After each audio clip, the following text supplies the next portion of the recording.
اینی که یک ملحدی که 4 تا کتاب میخونه به این میرسه که در صدر اسلام اختلافات بسیار شدیدی اتفاق میفته بین صحابه و اهل بیت. یعنی 2 جبهه هست در صدر اسلام.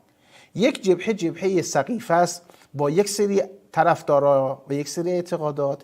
یک جبهه جبهه مکتب اهل بیت است. اون طرف بزرگانش آقای ابوبکر و آقای عمر بن خطاب است. این طرف بزرگ جبهه امیر المؤمنین و حضرت زهرا سلام الله علیها است. این طرف از همسران رسول اکرم ام المؤمنین ام سلمه است، حضرت ام المؤمنین حضرت خدیجه است. آن طرف خانم عایشه و خانم حفصه است. این رو یک ملحد باسواد بهش میرسه و این رو معترفه. اینجا دچار تعارض و تناقض نمی شود، چون تعصبی مثل یک شیعه یا اهل سنت روی مباحث نداره و به قاطعیت به این نکته اشاره میکنه که آقا این اختلاف بوده، این درگیری ها بوده و این 2 تا جبهه بوده.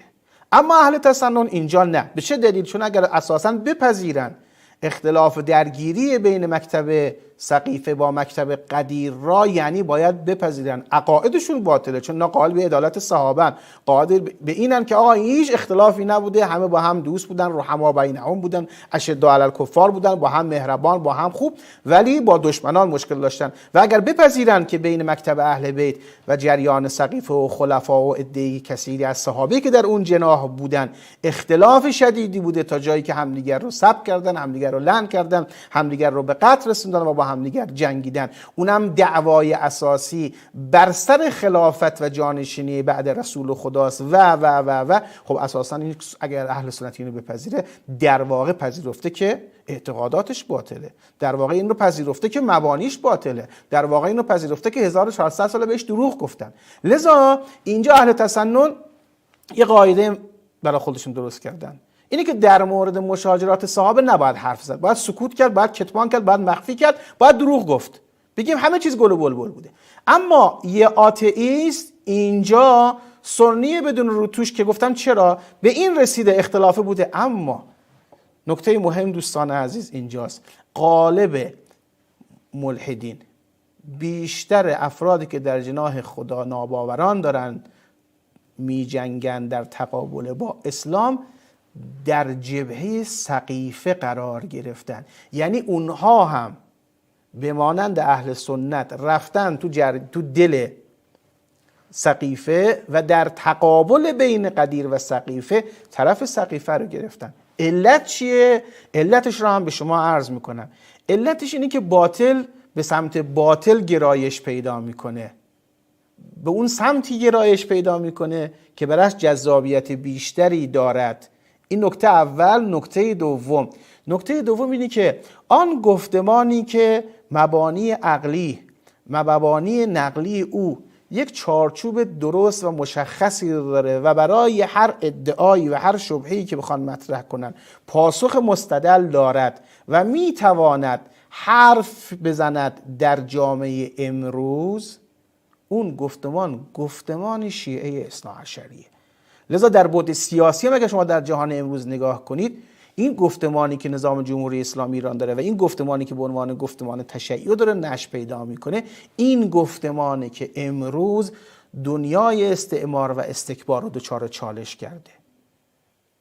و از اون طرف گفتمانی که از دل اهل سنت داره میاد بیرون، گفتمانی که تو همین 2-3 دهه اخیر که ما شاهدش بودیم، یعنی شما نمیخواد رجوع کنید به 1400 سال پیش، همین 2-3 دهه اخیر، همین 30 سال اخیر رو شما نگاه کنید، انصاف داشته باشین، منصف باشیم. امروز تاریخ داره تکرار میشه. از همین تاریخ امروز ما پی به حقانیت یک عقیده و یک تفکر میرسیم بهش و به اون پی خواهیم برد. چرا؟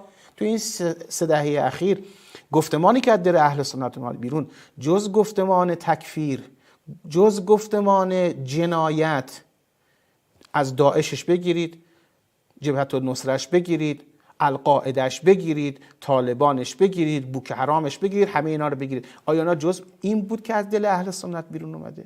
جز بر این بود که کلیپ هایی حتی با حالت طنز درست شده بود در کشورهای اروپایی، شخصی با یک لباس عربی که اصطلاحاً مثلا این لباس نماد یک مسلمانه، خب این یک کیف سر شونش این کیف رو میندازه میگه الله اکبر، تا میگه الله اکبر همه فرار میکنن. لباس عربی نماد یک لباس و فرهنگ اسلامی، چون اکثر کشورهای اسلامی عرب زبانن. شعار چیه؟ الله اکبر، نماد و شعار یک مسلمان. تا این کیف رو میندازه همه فرار میکنن. چرا؟ چون الان میگن این شخص با این شعار و با یک کیف یک کوله پشتی یعنی انفجار، یعنی جنایت، یعنی آدم کشی. این گفتمانی که از دل اهل تسنن اومد بیرون تو این 3 دهه اخیر که داریم میبینیم. اما اون گفتمان شیعه یک گفتمان منطقی، مستدل، عقلی و بر اساس نیازهای روز جامعه. خب پس یک ملحد و یک آتئیست وقتی میخواد با اسلام مبارزه کنه، اون اسلامی رو که میفهمه باید زده بشه، اون کدوم اسلامه؟ منطق اهل بیت، مکتب اهل بیت. وگرنه اون طرف که خودش مشخص داستان چیه.